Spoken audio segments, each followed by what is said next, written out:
স্বতন্ত্র জায়গা থেকে প্যানেল ঘোষণা করেছি। তাদের প্রচার প্রচারণায় বাধা আসতে পারে বলে আমরা শঙ্কা প্রকাশ করছি।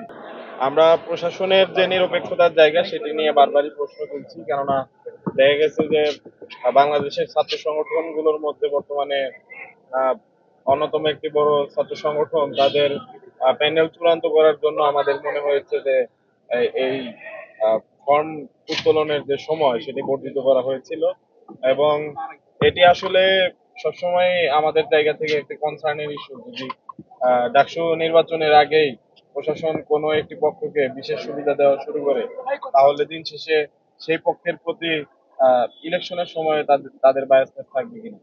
তো আমাদের জায়গা থেকে এটি একটি বড় কনসার্নের বিষয়।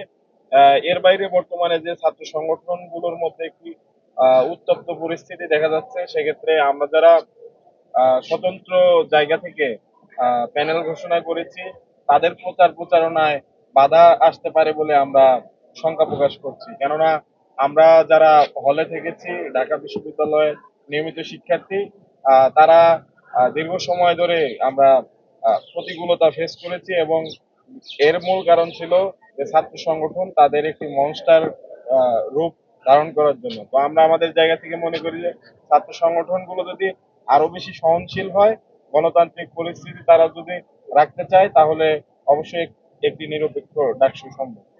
তো মাহির, আপনি যেটা বলেছেন, যেটা হচ্ছে যেটা আপনি আসলে করছেন, এটার জন্য যারা দায়িত্বপ্রাপ্ত রয়েছে বা যারা নির্বাচন করছেন, তার সাথে কোনো পরামর্শ করেছেন? জি, আপনি যেটা আশঙ্কা করছেন নির্বাচনে প্রভাবিত হতে পারে, অথবা যাদের একদিনের কারণে একটা দলের কারণে একদিন পিছানো হয়েছে, আপনি দেখুন, এটি ইতোপূর্বে দায়িত্বপ্রাপ্ত যারা কর্মকর্তা বৃন্দ রয়েছে তাদের সাথে আমরা আলোচনা করেছি, এবং তারা আমাদেরকে জানিয়েছেন তাদের পক্ষ থেকে সবকিছু নিরপেক্ষ রাখা হচ্ছে, কিন্তু এটি আসলে ইতিমধ্যে প্রমাণিত যে তারা পরিপূর্ণভাবে নিরপেক্ষতা ধরে রাখতে ব্যর্থ হয়েছে।